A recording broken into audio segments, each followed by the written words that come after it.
Tu peux courir, essayer de t'échapper. Tu peux courir, tu seras rattrapé. Alia, c'est la chef de meute. Alia, c'est la chef de meute. Au cœur des forêts, une louve marche le pas léger. Peu importe la neige et le froid, l'écart se réduit à chaque pas. Alia, c'est l'endurance. Alia, c'est la résistance. En débat, c'est le croix serré qui mord les textes sans pitié. La meute peut marcher, rien ne peut la stopper. N'espère pas la distancer, ni de ruse la tromper. Alia, louve, alpha, louve en mission. Et chaque jour le fera, louve en action. Alia, c'est la chef de meute. Alia, c'est la chef de meute. Alia, c'est la chef de meute. Alia, c'est la chef de meute. Alia n'est jamais fatiguée par son cœur porté. Toujours la première arrivée et la dernière à quitter. Lâche rien, louve, la cause est juste. Lâche rien, louve, la cause est juste. Aïcha est vengée, les textes sont posés. La louve va parler, va t'abonner. Ce soir la meute mangera, guidée par leur louve alpha. Si Alia se bat, c'est pour d'autres, c'est pour toi. Alia, c'est la chef de meute. Alia, c'est la chef de meute. Alia, c'est la chef de meute. Alia, c'est la chef de meute.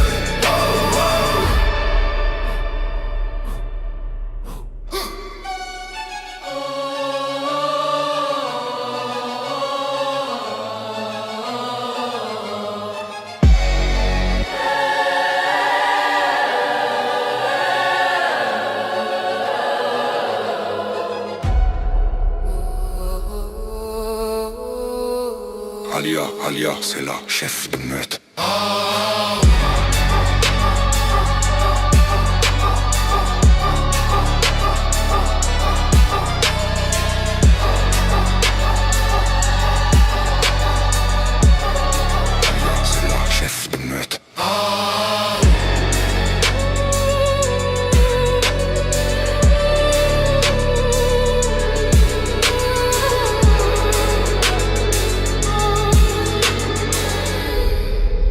C'est la chef de meute.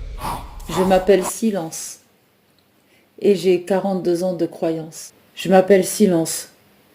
Non, je m'appelle Alia.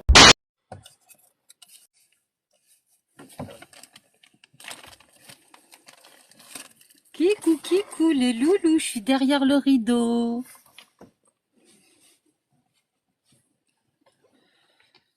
On tapote, on fait tourner le live. Et vous savez quoi? Je vais vous lire une lettre de l'Assemblée nationale. Oui, j'ai écrit à l'Assemblée nationale et l'Assemblée nationale m'a répondu. Je n'ai pas le droit de diffuser cette lettre, c'est marqué explicitement dans le mail que j'ai reçu en réponse. Du coup, bonsoir chérie. Chérie. Donc, du coup, je vais lire cette lettre parce que je veux absolument que vous écoutiez la réponse du cabinet de la présidente de l'Assemblée nationale. Voilà. Je lui ai fait part de mes procédures, je lui ai fait part de ce que vivent les apostats en France, je lui ai fait part du harcèlement de réseau, etc. Les menaces de mort parce qu'on critique la religion.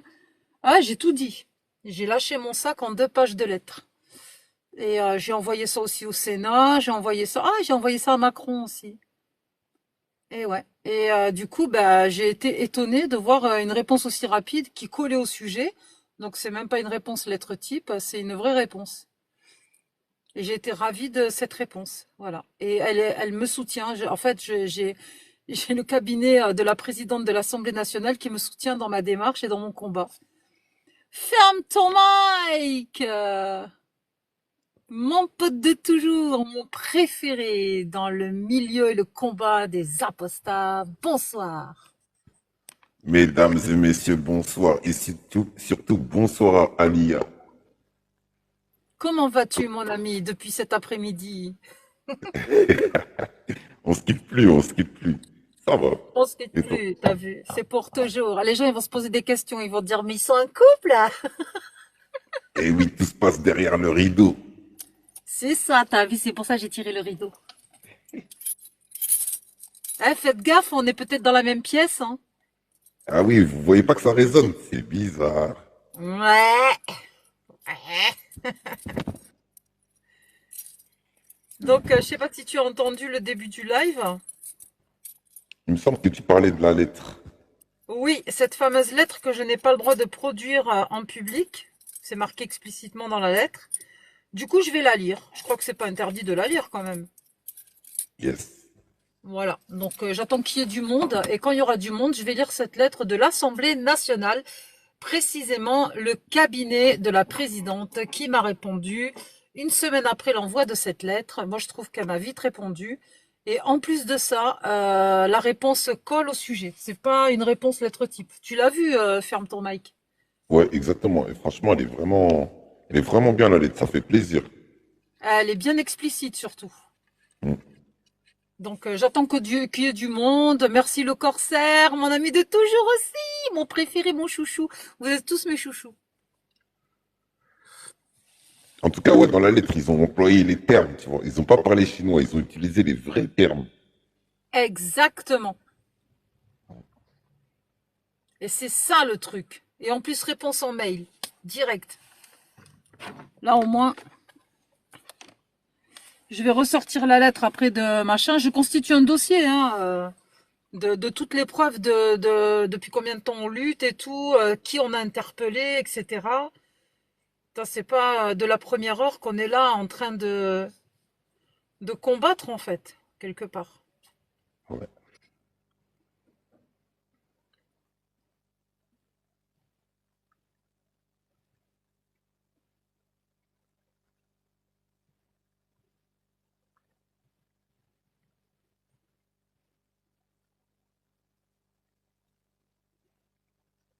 Alors, tac, tac, tac, je vais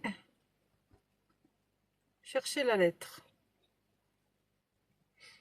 Présidente de l'Assemblée nationale. Veuillez trouver ci-joint le courrier que vous adresse Madame Lila Mahan, directrice de cabinet de la présidente de l'Assemblée nationale, respectueusement. Voilà. Je fais une première lecture peut-être pour les 10 premiers.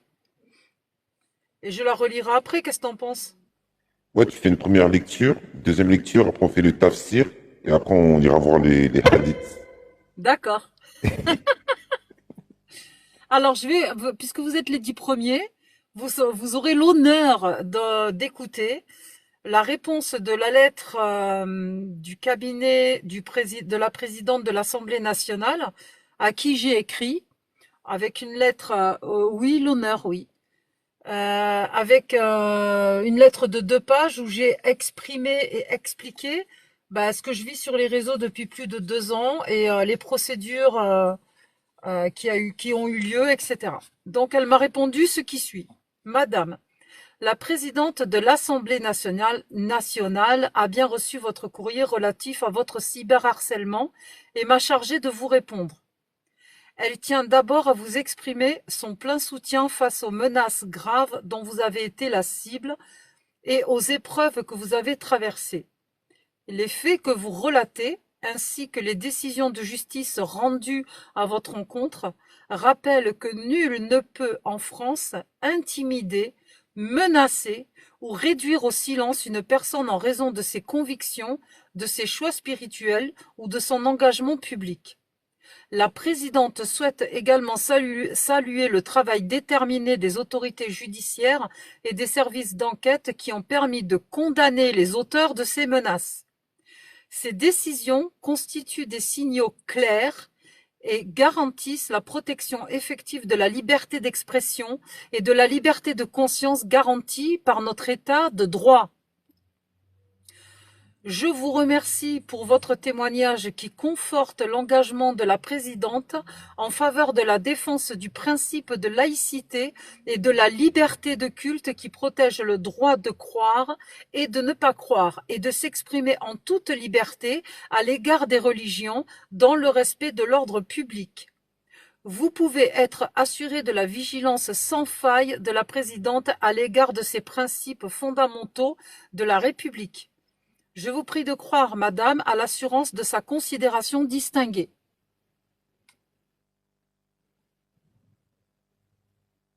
Ben, je suis là, vous me voyez pas, vous êtes aveugle ou quoi?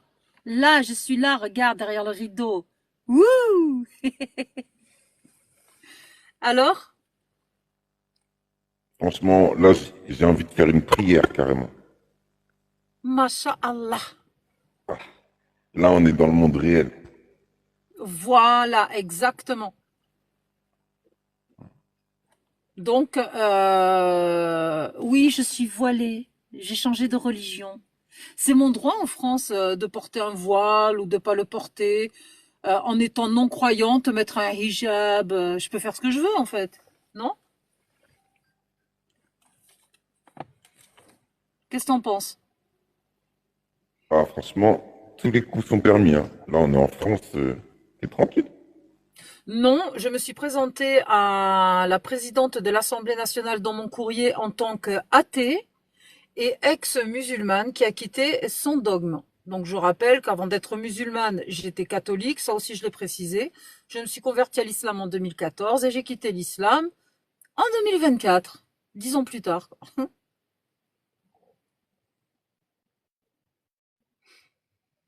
T'as reçu ta convocation aujourd'hui pour être entendu. T'es sérieux, Apostat Kafir? La convocation de quoi?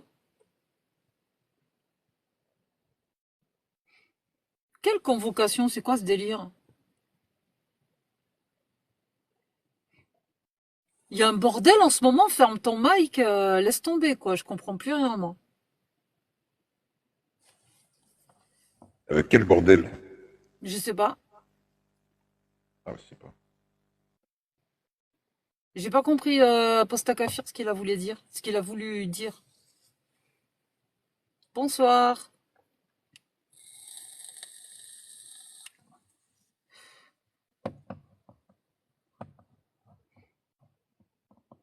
Putain, Apostat Kafir, il a reçu une convocation, une plainte pour talent musical. Oh putain, Apostat Kafir, tu fais chier.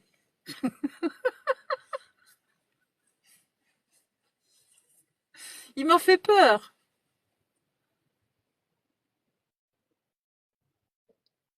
Mais il y a quelque chose qui se passe. Apostat Kafir qui fait des blagues de merde. Voilà.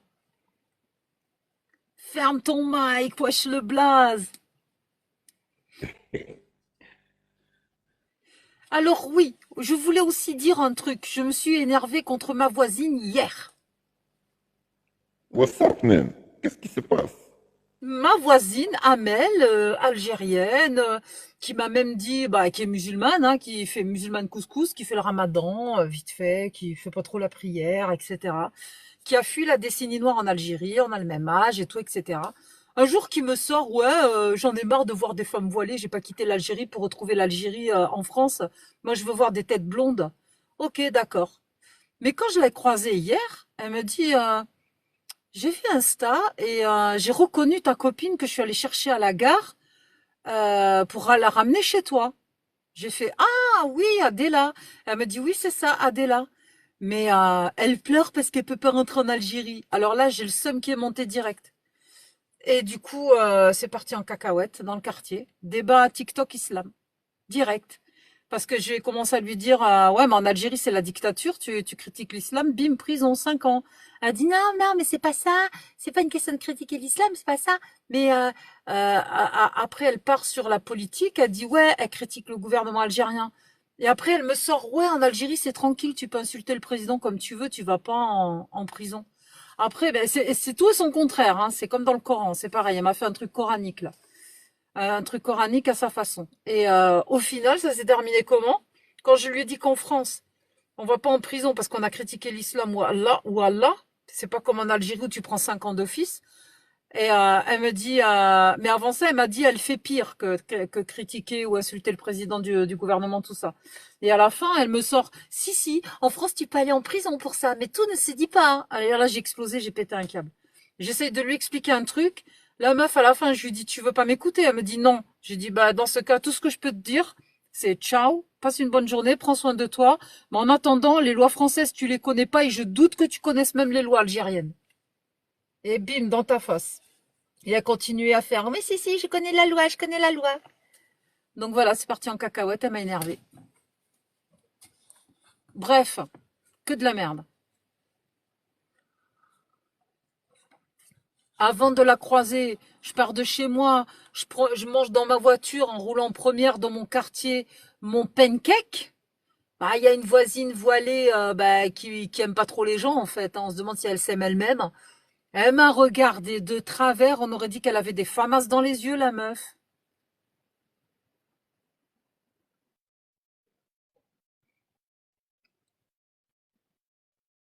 Truc de fou. Genre, je mange, ça la dérange. Non, mais là, les gens, moi, ce quartier, je vais le quitter, ça va être fissa. Je me barre de là. C'est bon, j'en ai marre.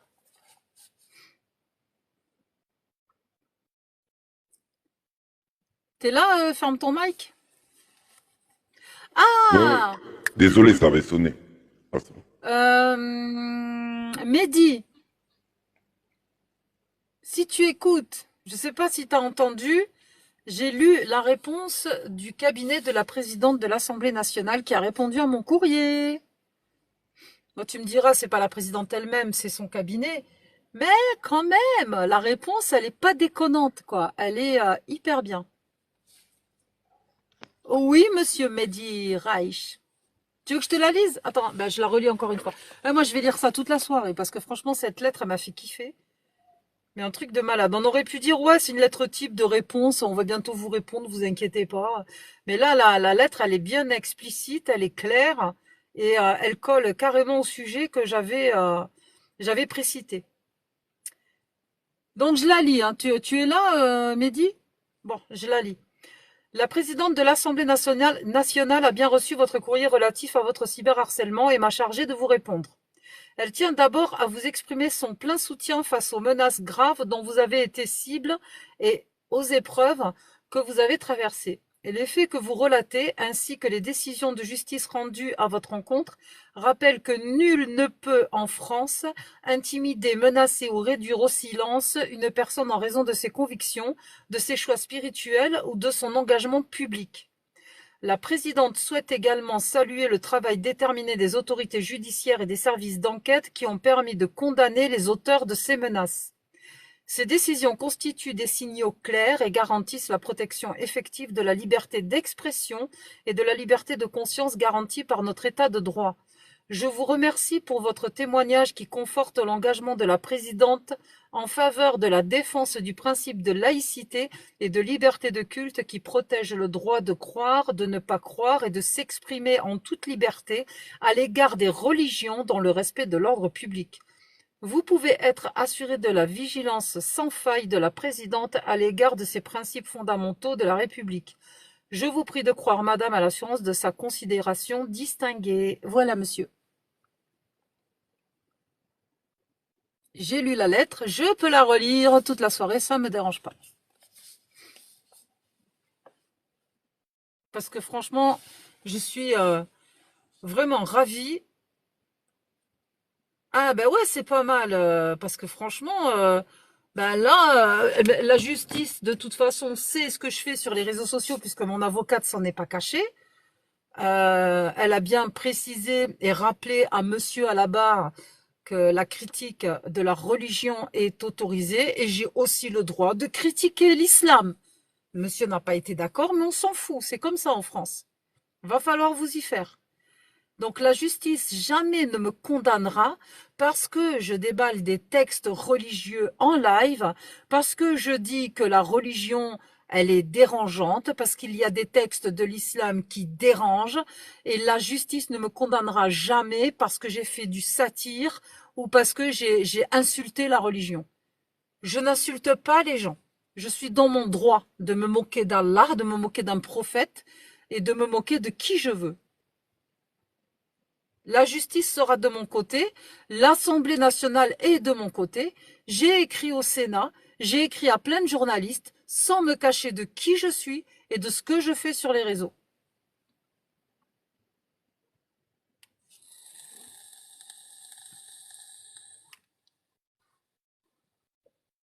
Et mettre du trouble, faire du trouble à l'ordre public, c'est quoi? Ça serait, par exemple, je sais pas moi, créer une émeute ou, enfin, je sais pas. Explique-moi, ferme ton mic. Ouais, tu m'entends bien, ça va? Ouais, ça va. Pour les 2 points sur la liberté d'expression et les émeutes. Déjà, la première, c'est que liberté d'expression, de toute façon, en France, on est libre de s'exprimer, mais bien évidemment, on sait qu'il y a des limites. Et certaines limites, ça va être par exemple la diffamation, ou l'injure, ou l'incitation à la haine, ou à la violence, ou la discrimination, mais envers des personnes directement. Il y a aussi l'apologie du crime, ça c'est interdit. Tout ce qui concerne l'atteinte à la vie privée, même parfois les négations de crimes historiques, voilà, ça faut pas dépasser les limites. Mais nous, du coup, on critique les idées. Donc, nous, on rentre pas dans ce cas-là.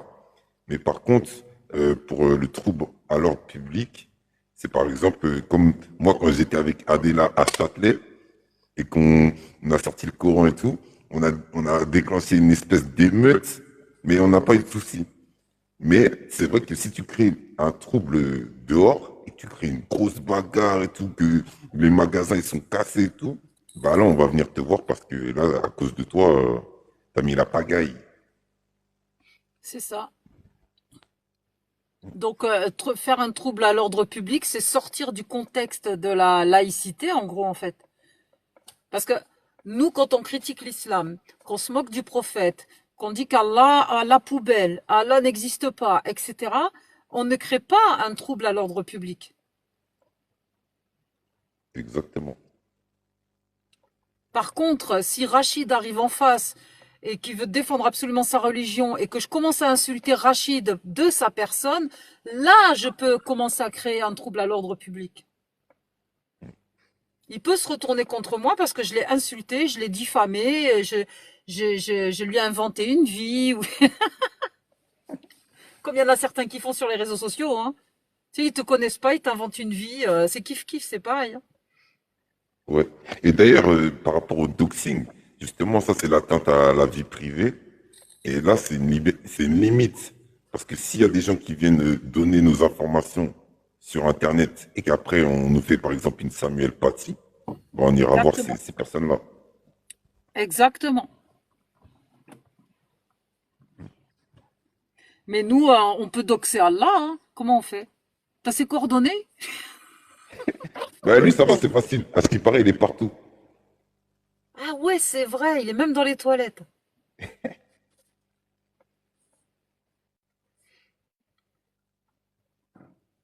Putain, c'était plus fort que moi. Ah, wa alaikum salam, Elot. Merci, Robert83. On cherche le trône d'Allah. Alors, quelqu'un pourrait-il me situer le trône d'Allah, s'il vous plaît? Ah, parce qu'on le cherche encore, hein?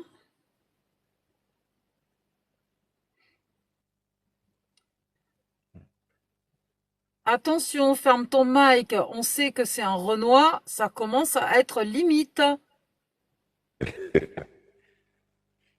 Regarde, Ilotte. Ferme ton mic. Il vit chez toi, Alia?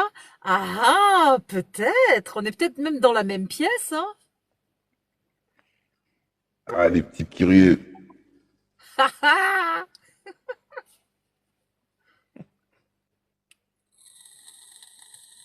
Bah ouais, chaque fois que j'allume un live, t'arrives. Ah, ça commence à être suspect tout ça. Tout ça. Ouais, c'est ça. Ah, il y a quelqu'un, tous les matins, il va sur le trône. Oh merde.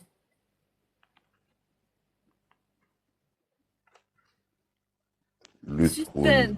C'est ça, suspense, ferme ton mic. C'est le suspense. Alors, j'ai peut-être un indice sur la position du trône. Je peux peut-être vous montrer. Vas-y. Ok. On va vérifier. Vérifions, vérifions.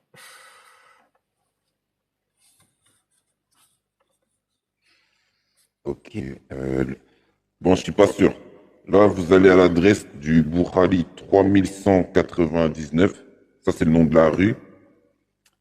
Donc, le prophète me dit, sais-tu où va le soleil après s'être couché? Ah. Donc là, vous allez toujours tout droit. Vous suivez le soleil.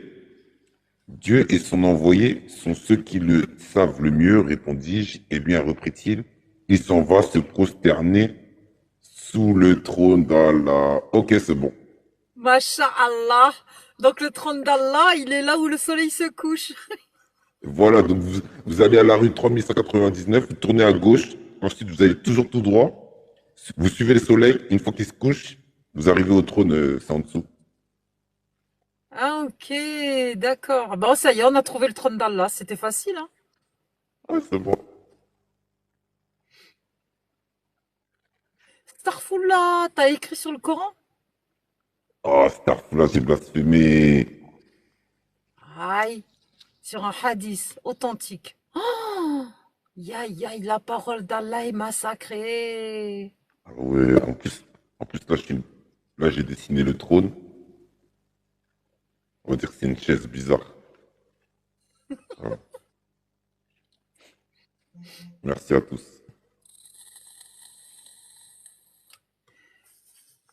Et j'aimerais bien qu'on parle du bouquin qui est interdit à la vente sur les plateformes. Ah ouais. Et oui, parce que j'avais pas prévu d'allumer un live ce soir. Ben d'ailleurs, Mais ça se bon, trouve, Mehdi, il le connaît, puisque ils en ont parlé sur CNews, je crois, ils en ont parlé à la télé. Je sais pas s'il le connaît, Mehdi. tu peux donner le titre? Yes, le voilà. Péché et guérison. Donc ça, c'est celui qui dit qu'il faut mettre à mort les apostats? Celui-là, il parle surtout des homos, Ouais. sur les péchés et les apostats, je sais plus s'il en parle. Non, les apostats, c'est un autre livre. Ouais, mais c'est l'autre livre qui m'intéresse parce qu'il y a carrément un appel à pragmatiser les apostats sur l'autre bouquin. Et ça, je veux le dénoncer aussi. Ce Ah péché et ouais. guérison, en fait, il a été sorti des plateformes, comment ça s'appelle? Fnac, il y avait quoi? Amazon aussi qui le vendait. Et mais l'autre bouquin que tu m'as parlé, je le connaissais pas. Alors l'autre, celui-là, il est criminel. Le voilà, il y a du sang sur celui-là. Déjà, il est Voilà. né. Il est en anglais? Ouais, il est en anglais. Aïe. En fait, il Et n'existe pas en français. Tellement qu'il est hardcore, ils ne sont même pas pris la tête à le traduire. ah ouais. Et donc tu as relevé le passage où ils disent de mettre à mort les apostats? Première page, dès le départ. Ya, on t'écoute. The generality of scholars have consensus that whoever insults him is to be killed. Malik, Leith, Ahmed, Ishaq and Ashafi also say this. Donc, ça veut dire que le consensus des écoles ont un avis que celui qui insulte le prophète sallallahu alayhi wa sallam, truc de ouf, eh ben, il doit être éliminé. Et donc là, ils ont donné Malik, donc ça c'est l'école malikite, l'imam Malik. Après t'as Ahmed, Leith et Shafi, l'école Shafiite. Donc après, voilà, après ils te donnent des petits détails en plus, ils vont te sortir la Sunna, ils vont te parler des dhimmi, et voilà, il va te donner les avis. Donc ça, c'est que la première page. Donc imaginez toutes les autres pages, ça va être que du hardcore. Donc en bas, tu as les sources aussi. Tu as toutes les sources islamiques.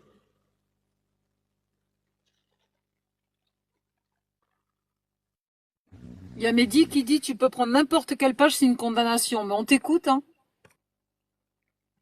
Ok, je les ai pas toutes faites, parce que là, j'ai commencé. I do not know anyone who differed concerning The obligation of killing the person. Okay.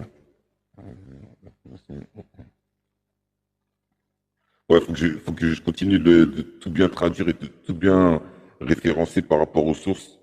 J'ai du boulot parce que je l'ai pas encore fait. Ouais, j'ai beaucoup de boulot en fait. Ah ouais, là c'est l'imam Ahmed qui dit la repentance euh, n'est pas acceptée. Voilà. Il y a des cas où même si tu veux trop, tu dis ouais, excusez-moi, désolé, c'était pour rire. Non, non, non, c'est mort. Il n'y a pas de repentance.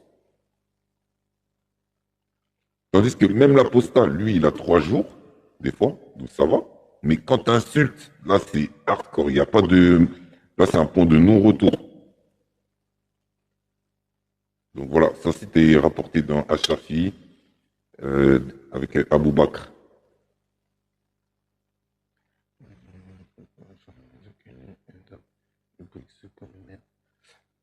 Ah oui. Il y a aussi l'histoire des fois les chrétiens, ils ont des contrats avec les musulmans et ça peut rompre le contrat.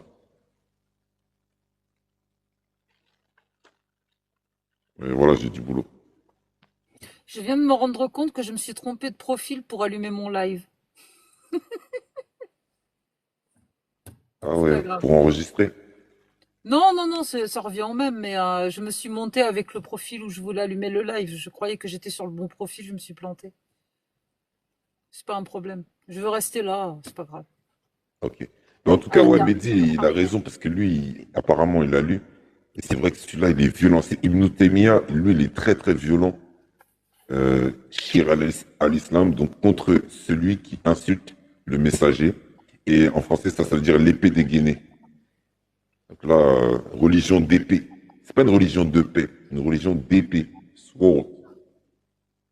En fait, ils ont trompé les croyants parce qu'ils leur font croire que c'est une religion de paix, mais les croyants ont dû croire de paix. Ils ont confondu paix et épée. Voilà. Ibn Taymiyyah. Et celui-là, ce livre-là, en France, je sais même pas si on peut le trouver encore. Je crois que non. Il y a Ibrahim qui veut monter, mais je le fais pas monter parce que je critique l'islam. Ah oui, c'est vrai. Et je veux pas qu'il ait Ibrahim. des problèmes et qu'on dise oui, tu montes dans des lives de mécréants et critiques l'islam et tout. Voilà, on va cracher sur Allah. On va cracher Allah. Crache Allah. Il a terminé sa vie en prison, l'écrivain de ce bouquin, Mehdi? Ibn Taymiyyah. Ouais, peut-être qu'il a fini en prison, Ibn Taymiyyah, ouais.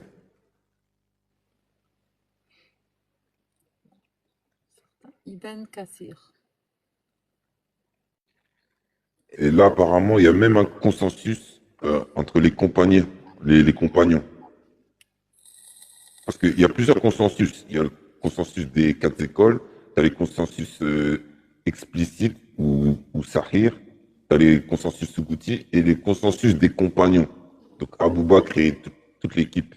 Et bien là, Ibn Taymiyyah, il nous dit que même les compagnons, à l'époque, ils disaient que celui qui insulte le prophète, qui blasphème, faut l'éliminer. Donc ceux qui ont commis Charlie Hebdo, ben, moi j'aimerais bien demander aux musulmans ou n'importe qui, est-ce qu'ils ont respecté certaines lois islamiques? Parce qu'à chaque fois on nous dit que c'est pas des musulmans, c'est des sionistes. Mais les compagnons, pour moi, c'est pas des sionistes. Ben, moi, c'est ce que je disais hein, quand j'étais musulmane et qu'il y avait eu les attentats Charlie Hebdo. En plus, je venais juste de me convertir à l'islam. Et 2015, bim bam boum, ça pétait partout. Et je disais, eux ne sont pas musulmans. Et je défendais ma religion. Parce que je connaissais pas ma religion, je connaissais pas mes textes. C'est aujourd'hui que j'ai conscientisé que tous les attentats qui ont été commis au nom d'Allah, en fait, pour les croyants qui les ont commis, ils sont légitimes de les commettre. Ils sont dans leur droit divin de commettre ces attentats. Ça, il faut juste le comprendre, c'est tout. Il n'y a pas de... Et le pire, c'est que les 4 écoles, ils sont d'accord là-dessus. Donc ça veut dire que c'est vrai que la prochaine fois qu'on va parler du blasphème avec un sunnite, lui il va nous dire non, blasphème, ouais, on vous laisse, vous avez le droit, vous êtes en France. Mais quand on va rentrer dans l'islam, il faudra qu'il nous explique ben, pourquoi, comment il va justifier qu'on va éliminer quelqu'un juste parce qu'il a insulté le prophète Mohammed. Moi, il y a Zizou qui me dit arrête de raconter n'importe quoi. Les gens qui ont commis les attentats ont pratiqué l'islam et ont marché sur le chemin d'Allah. Vrai ou pas? Ferme ton mic. Ah ouais, sur le chemin, sur le sentier, à fond les ballons.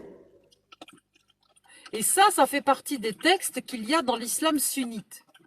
Maintenant, si tu dis que je raconte n'importe quoi, ça veut dire qu'Allah raconte n'importe quoi, que dans les textes où on parle de Mohammed et d'Allah, eh ben, ça veut dire que ces gens-là racontent n'importe quoi, ou Allah dit n'importe quoi, ou Mohammed a fait n'importe quoi.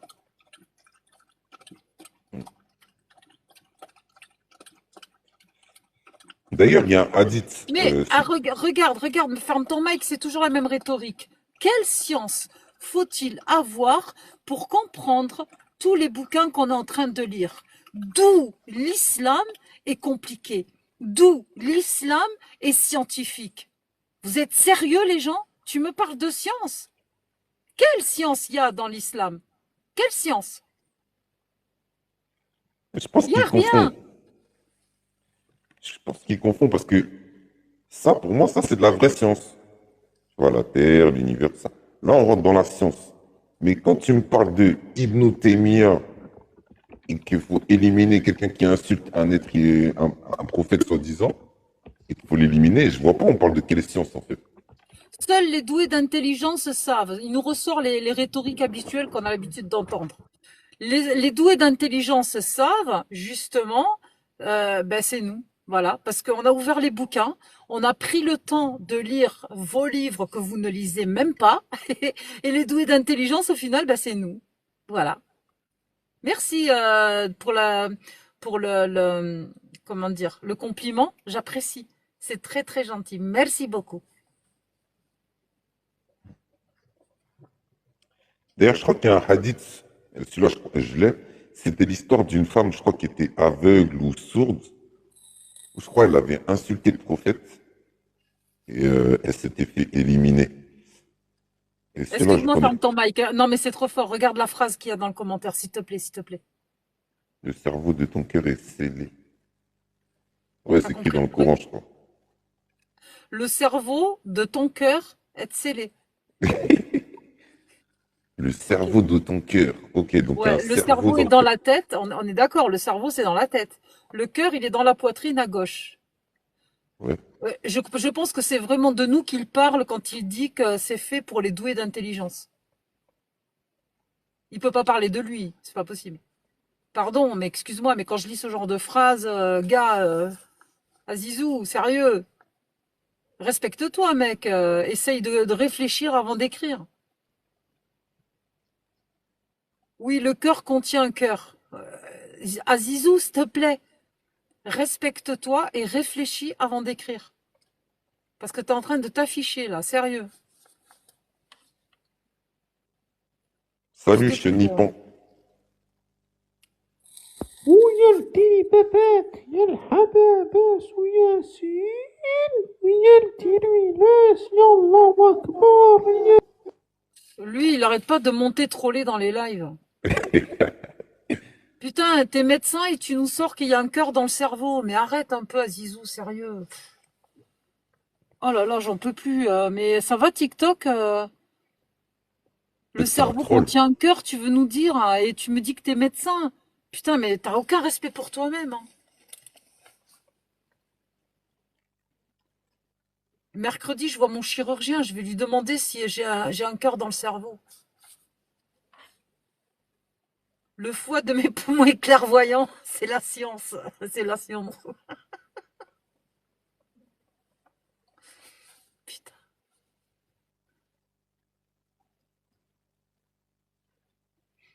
Le cœur contient un cerveau, mais tu te rends compte pas, tu dis que t'es médecin et tu nous sors ça, s'il te plaît. Le cœur qui contient un cerveau. Mais putain, mais Azizou, s'il te plaît. S'il te plaît. Enfin, pour l'humanité. Arrête d'écrire des commentaires, et s'il te plaît. Médecin de rien du tout, même pas de l'âme. Va lire, tu comprendras. Mais attends, je vais pas. Tu me parles de sciences islamiques et tu me sors que t'es médecin. Ben moi, je suis désolée. Je viendrai jamais te consulter si je suis malade. Hein. Je sais pas comment je vais finir. Hein.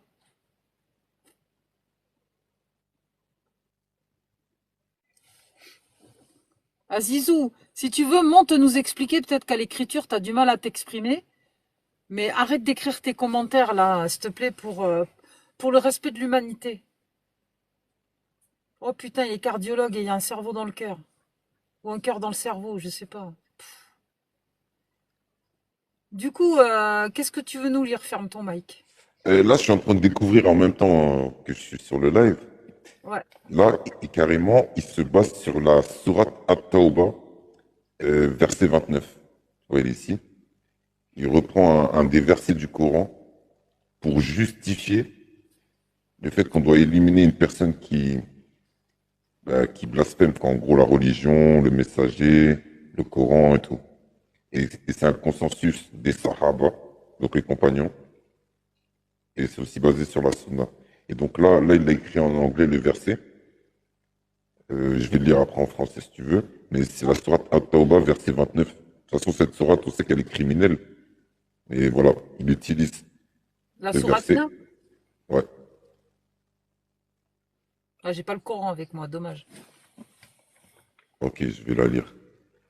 La 9-29, elle dit: combattez ceux qui ne croient ni en Allah ni au jour dernier, qui n'interdisent pas ce que Allah et son message. Ah, ça a coupé, ferme ton mic. On t'entend plus. Ah, c'est bon, désolé. Sourate 9, verset 29. Ah bah attends, je vais te la montrer.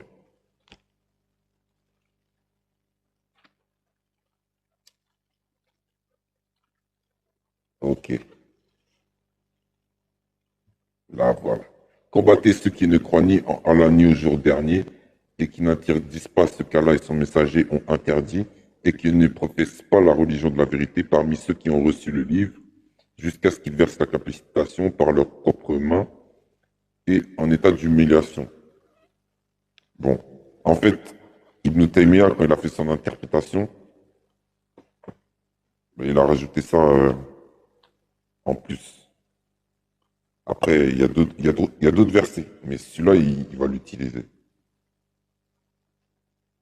pour justifier le fait qu'on peut éliminer les blasphémateurs, comme dans Charlie Hebdo.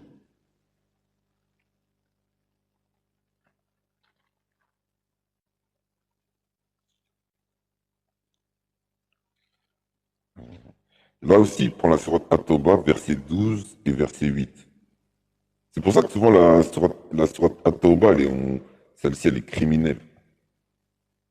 Il n'y a que du sang. Sourate At-Tawbah encore, verset 12 et 13.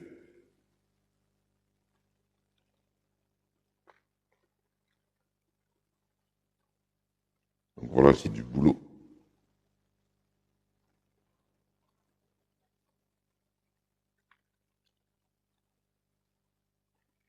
En tout cas, quand j'aurai fini de bosser le livre, la prochaine fois, on parlera avec des sunnites ou d'autres. On verra comment ils vont répondre.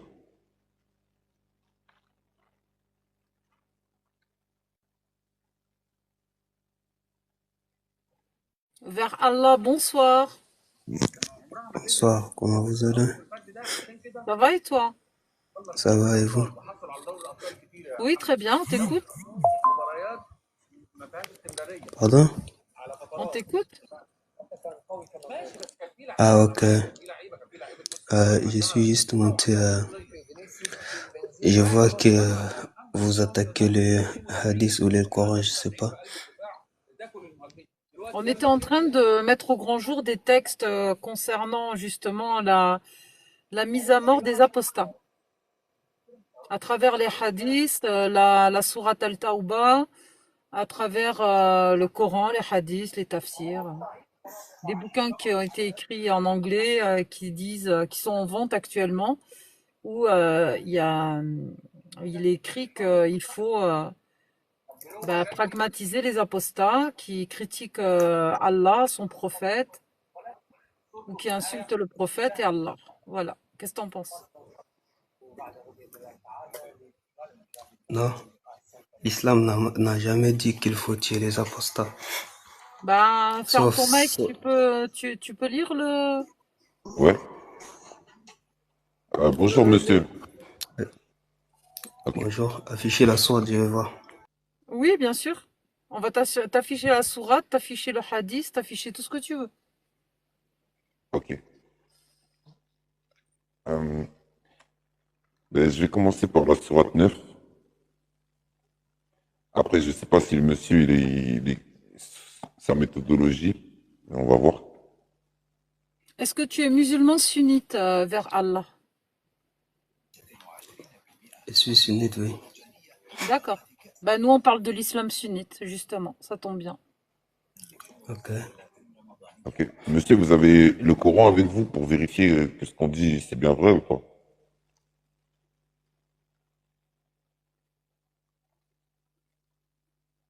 Oui, j'ai le Coran avec moi, mais Est-ce il que y a vous avez la sourate At-Tawbah, verset 9?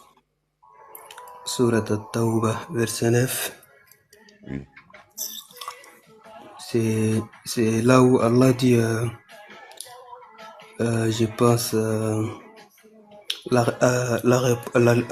la récompense de ceux qui font la guerre contre Allah, Non, ça, c'est c'est la de le sourate... tuer. non, c'est pas ça. C'est la sourate 5, verset 33. Là, c'est Ok, une autre sourate. C'est la sourate 9, verset... Combien, ferme ton mic? 29. Sourate 9, verset 29. affichez la sourate, s'il vous plaît. Il te la montre en haut à droite, là. Regarde bien. Vous voyez, monsieur? Si vous pouvez couper la radio, apparemment, il y a des gens à qui ça perturbe. Là, je vous affiche la sourate 9, verset 29. Monsieur, vous êtes toujours avec nous? Oui, je suis avec vous. Je vais juste éteindre la télévision. Ah, Merci. merci, c'est gentil.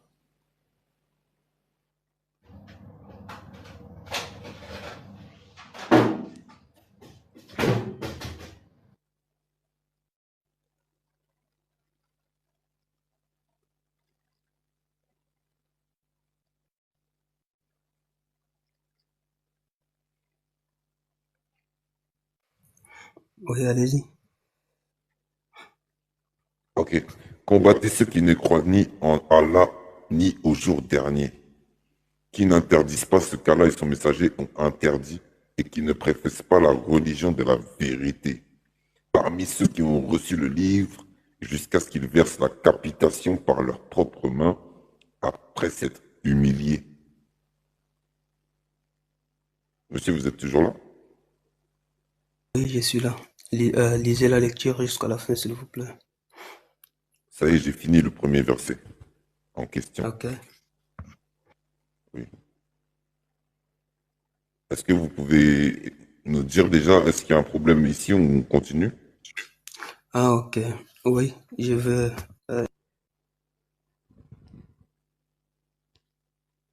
Ah, ton micro a été coupé, mon ami. Ah, ok, oui. Et ici, le verset ici parle juste de la légitime défense. Les mécréants à l'époque, c'est eux qui attaquaient l'islam et ils font la guerre contre le messager d'Allah. C'est pourquoi auparavant, Allah n'a pas révélé ces versets. Juste après, quand il voit que le messager d'Allah a beaucoup de gêne d'adorer son Seigneur tranquille, et Allah, il a autorisé le meurtre. C'est juste la légitime défense. Il dit combattez ceux qui combattent. Donc ce sont juste les mécréants qui attaquent en premier. Vous D'accord. comprenez? En Et islam, Allah comment... ne dit nulle contrainte en religion, nulle contrainte. Ah non, ça c'est un autre verset. Et Ouais, comment on combat Allah lui-même? combattre Allah, comment, s'il te plaît? Oui, quand il dit combattez ceux qui ne croient ni en Allah, ouais, déjà, si on croit ni en Allah, apparemment là c'est un problème. Oui, oui, oui, oui, oui, je sais, parce que eux, ceux qui ne croient pas en Allah, c'est eux qui font la guerre contre le messager d'Allah. Les musulmans ne font pas la guerre contre le messager d'Allah. Ce sont ceux qui ne croient pas qui font la guerre. Ok. Donc vous voulez dire que les mécréants, à l'époque, ils ont attaqué les musulmans et c'est pour ça qu'il y a eu le verset. Oui, c'est ça. Ah. Est-ce que vous avez les tafsirs ou pas? Les tafsirs, oui, j'ai le tafsir de Jalalain, si vous voulez. Attendez juste quelques minutes, je vais vérifier le tafsir de Jalalain. Merci.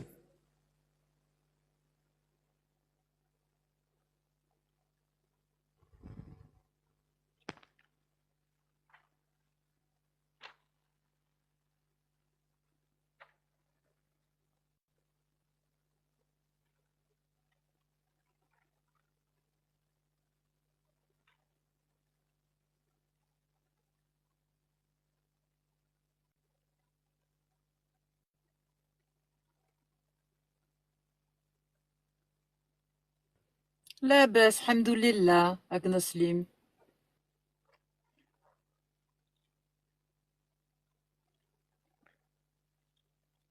On est parti chercher les tafsirs.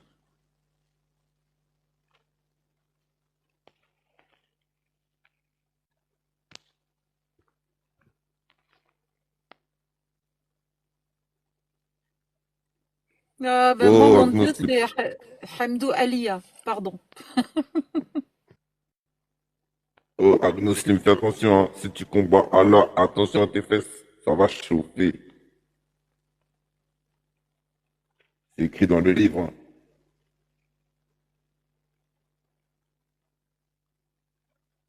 Là, c'est Ibn Kathir.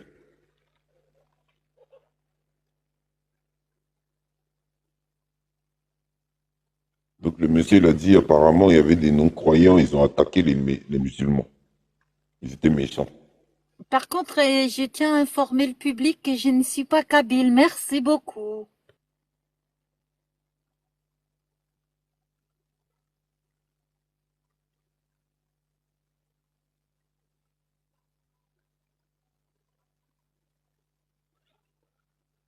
Bon, ben, je vais spoiler en attendant.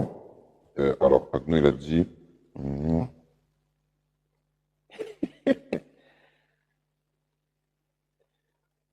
Oh là là, Agnoslim. Ah, toi, tu viens d'arriver. Agnoslim, les gars, il vient de blasphémer. Agnoslim, j'ai un cadeau pour toi. Ibn Taymiyyah. Là, tu viens de faire un truc. Ça va être chaud pour toi. On a dit celui qui insulte le messager. Même Allah, de toute façon, c'est pareil. Ibn Taymiyyah, il va s'occuper de toi. Et là, j'escrime ton commentaire, Agnoslim. Fais attention, ça va être chaud. Après, on va aller là. Mais le monsieur, d'abord, il a dit que les mécréants, ils ont attaqué les musulmans. On va vérifier ensemble. L'épée dégainée. Religion d'épée dégainée et de mort. Oups.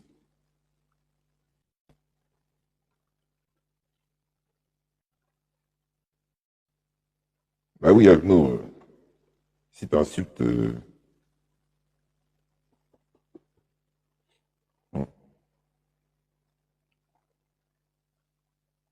Agno, il y a un consensus en plus. Tu pourras pas dire il y a divergence. Consensus.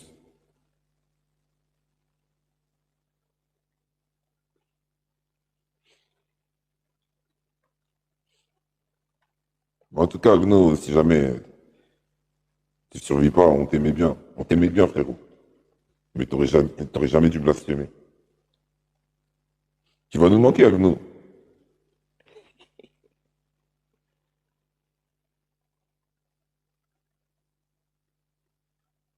Bon. Jalalain, il est loin.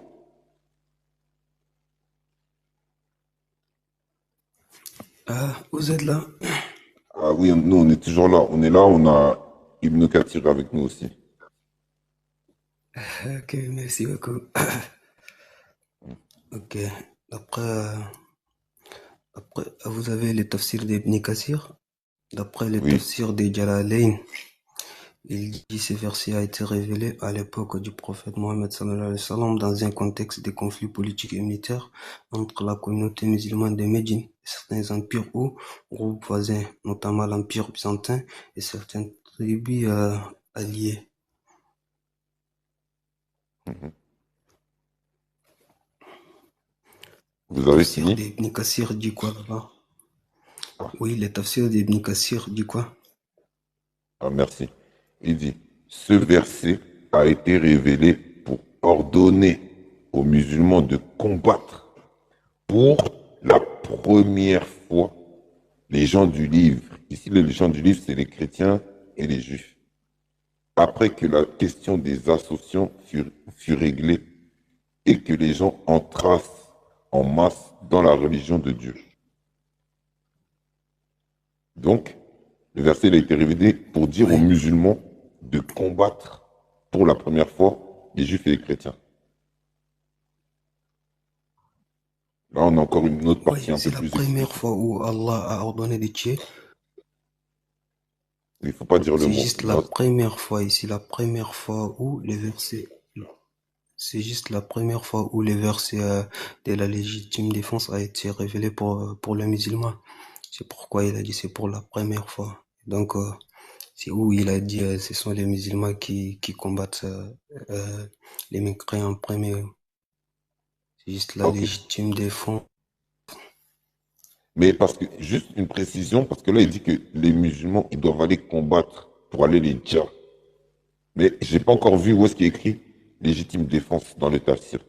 Si vous voulez, on peut voir un peu plus haut.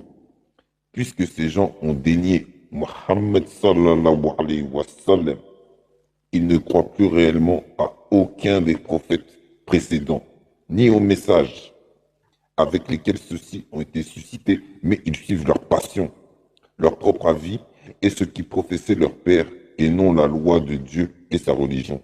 En effet, s'ils croyaient vraiment au livre qu'ils possèdent, leur foi les aurait conduits à ajouter foi au Mohammed, car tous les prophètes ont annoncé sa venue. Bon, voilà, ça continue. J'ai pas vu encore légitime défense que les mécréants, ils ont attaqué.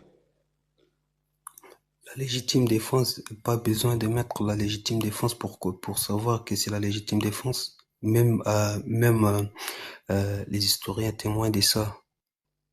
Ah, Même d'accord. les grands chercheurs.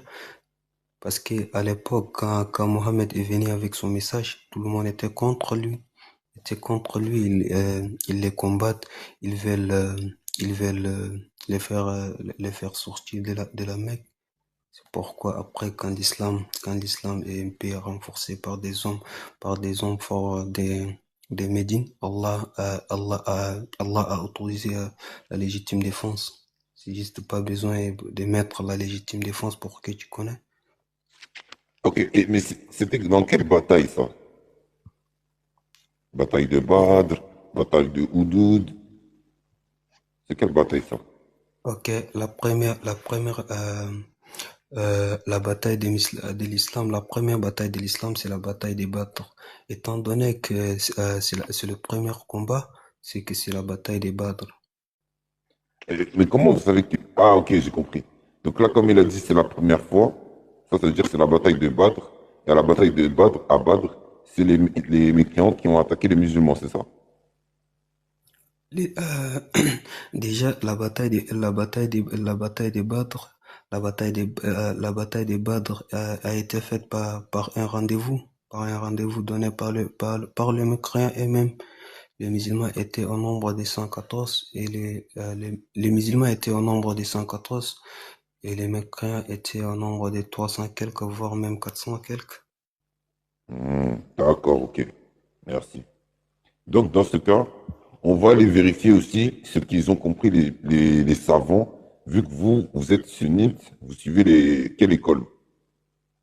Non, non, moi je n'ai su aucune école. Ok, il n'y a pas de souci. Est-ce que Bukhari, on peut se baser sur les écrits dans la Sunna pour vérifier? Ou est-ce que vous ne prenez pas Bukhari? Pardon? Est-ce que vous lisez la Sunna, Bukhari? La Sunna d'Al-Bukhari. Oui, moi je suis de la branche salafia. Donc, Al-Bukhari, je l'ai su aussi.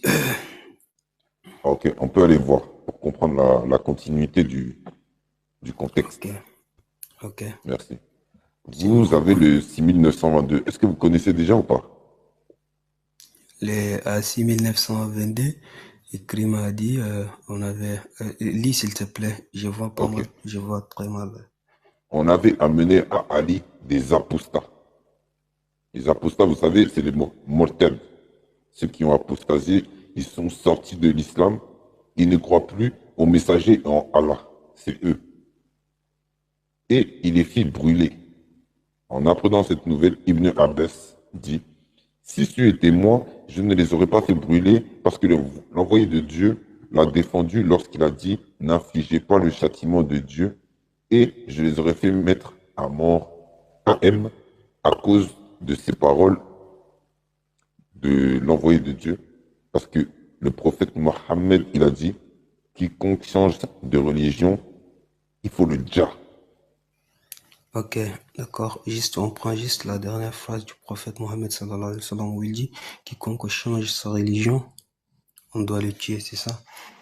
Déjà, Il faut va pas dire, voir. Hein? faut pas dire le mot pour pas faire sauter le live. Faut pas dire Ah, ce ok. mot-là.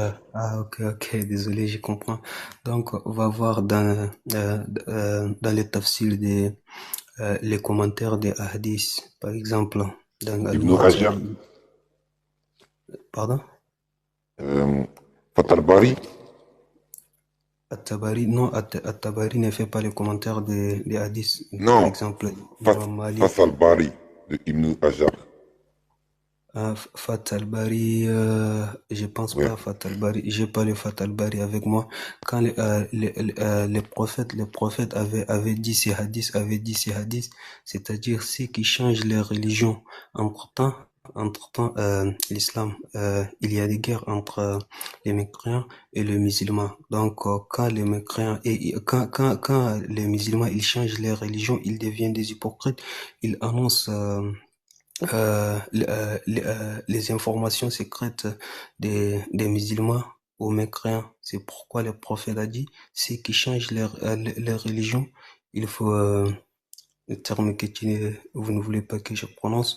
Donc c'est juste pour ça, parce que il y a d'autres témoins, il y a d'autres musulmans qui ont changé leur religion, mais personne ne les a touchés. Mais ceux qui changent leur religion pour des Russes, pour euh, pour aggraver plus de guerres, c'est pourquoi le prophète a dit euh, il faut les faire disparaître. C'est juste ça. Ok, j'ai compris. Donc, en gros, c'est parce que eux, c'était des traîtres. C'est ça, ils étaient dangereux, c'est pour ça. Pas seulement des traîtres. S'ils sont des traîtres, ils ne sont pas seulement des traîtres. Ce sont des gens qui sèment la corruption en plus. Ok, pas de souci. Et ça, c'est quelle explication de quel savant qui a dit ça? Attends, j'ai vérifié, je pense que c'est peut-être dans Al-Muwatta de Imam Malik, juste Oh quelques là là, versets. attends, bouge pas. Tu parles de celui-là? Al-Muwatta, ok, c'est bien ça. Ok, on va aller voir dans le volume 2. Ok, Ok, juste une minute. ok. On est prêt, on est prêt. On est armé jusqu'aux dents. Il y avait une question Les pour toi numéros, tout à l'heure, ferme ton mic par rapport à tes gants les, noirs. num- J'ai envie d'apporter la réponse. Si ferme ton mic, met des gants, c'est parce qu'il fait jamais ses ablutions avant de toucher le Coran. Merci. Exactement. Ça, les, num- les c'est numéros, la c'est base. combien? Les numéros des hadiths 6200, je pense. 99, non? 6922. 6000? 6922. Ouais, j'ai mis les gants pour pas me salir les mains, aussi parce que j'ai pas fait les ablutions. Et j'ai mis des chaussettes sur mes pieds aussi. Oui, parce que ça arrive en fait qu'il feuillette le Coran avec ses orteils. Désolé. En plus de ça, des fois, vu que je veux ressembler au prophète, vu que lui, il y a de l'eau qui sort de ses doigts, c'est pour éviter de mouiller le papier. Il y a un hadith sahih authentifié par les plus grands savants qui ont dit que le prophète, il avait de l'eau qui sortait de ses doigts. Mais on sait jamais, moi j'ai peur que ça sorte de mes doigts aussi, j'ai pas envie de mouiller. Voilà.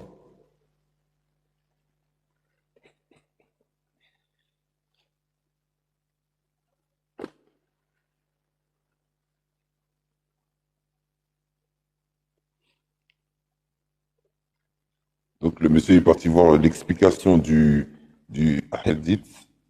Donc on a fait le Coran. C'était pas clair. Fallait voir le tafsir.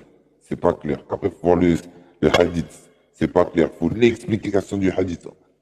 Pour comprendre un texte, c'est très compliqué. Hein. Bon, en attendant qu'il aille chercher la source, moi je vous propose Père Castor. N'hésitez pas à l'acheter. Celui-là, il n'y a pas besoin de tafsir. Celui-là, vous pouvez le lire en une seule fois, vous allez comprendre tout de suite.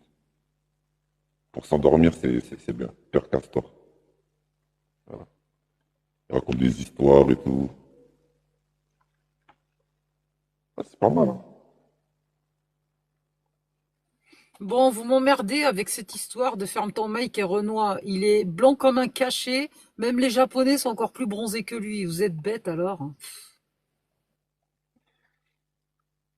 Ah, ça les intrigue. Ils veulent savoir. Ils veulent les petits indices, mais c'est chaud. D'ailleurs, le prophète, il était de quelle couleur, lui? Il était blanc ou... Ouais, c'est une bonne Bah question. écoute, dans le désert au soleil, il risquait pas d'être blanc, le gars. Hein. Ouais, il devait être marron clair. Je sais pas. Ouais, je sais Non, pas. marron foncé. Peut-être.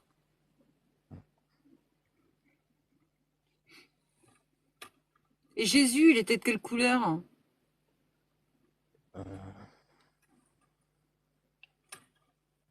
Oh, je sais pas. Un jour, ma mère, elle m'a dit Jésus était noir.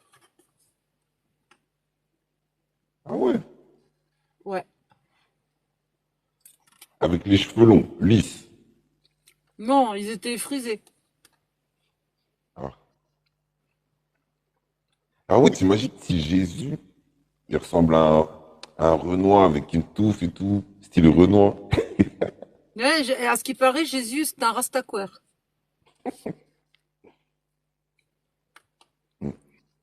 Et à ce qui paraît, il y avait Marie aussi qui faisait de la bicyclette en string. Ah ouais, à l'époque, ils étaient chauds, hein. T'as vu?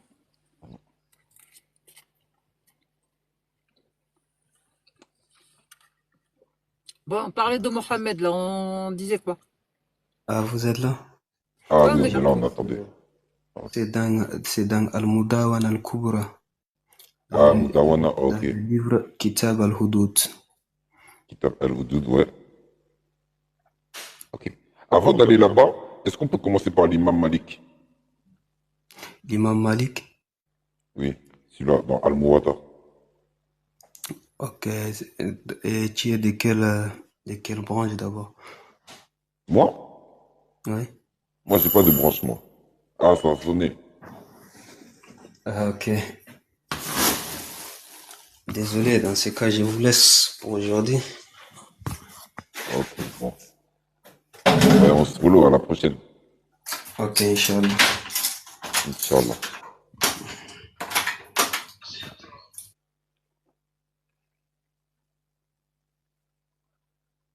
Ah, ben, ça change des insultes, ça change de coupage de parole.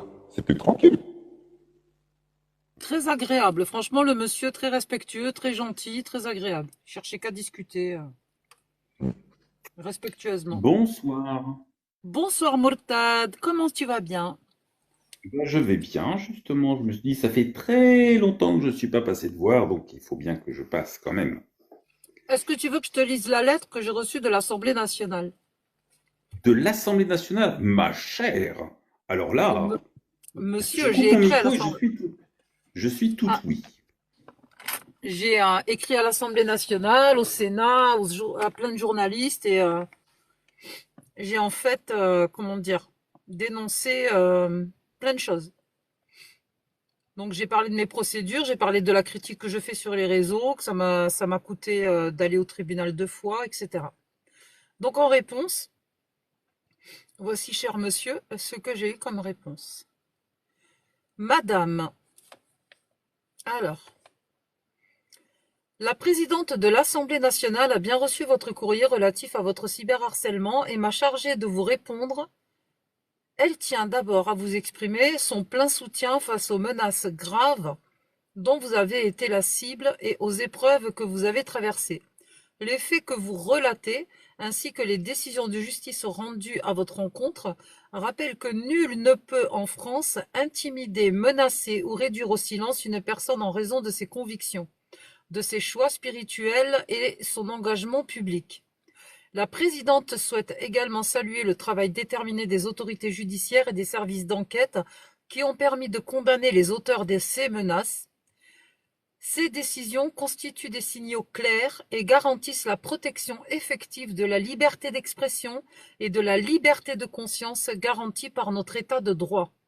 Je vous remercie pour votre témoignage qui conforte l'engagement de la présidente en faveur de la défense du principe de laïcité et de la liberté de culte qui protège le droit de croire, de ne pas croire et de s'exprimer en toute liberté à l'égard des religions dans le respect de l'ordre public. Vous pouvez être assuré de la vigilance sans faille de la présidente à l'égard de ces principes fondamentaux de la République. Je vous prie de croire, madame, à l'assurance de sa considération distinguée. Voilà, son cabinet m'a répondu.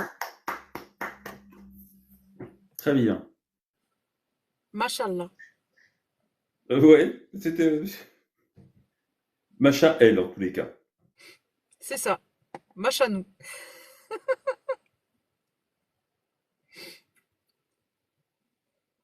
Donc j'ai Comment dit ça va régulièrement, je relirai ce courrier pendant le live, Ouais, non, mais tu as raison. Tu as raison. tant que se peut. Et ta décision de justice, tu l'as lu, j'ai vu que tu devais faire un live mardi dernier pour le lire, justement. Ah, ça y est, je l'ai publié sur YouTube. Pardon. Tu l'as publié sur YouTube?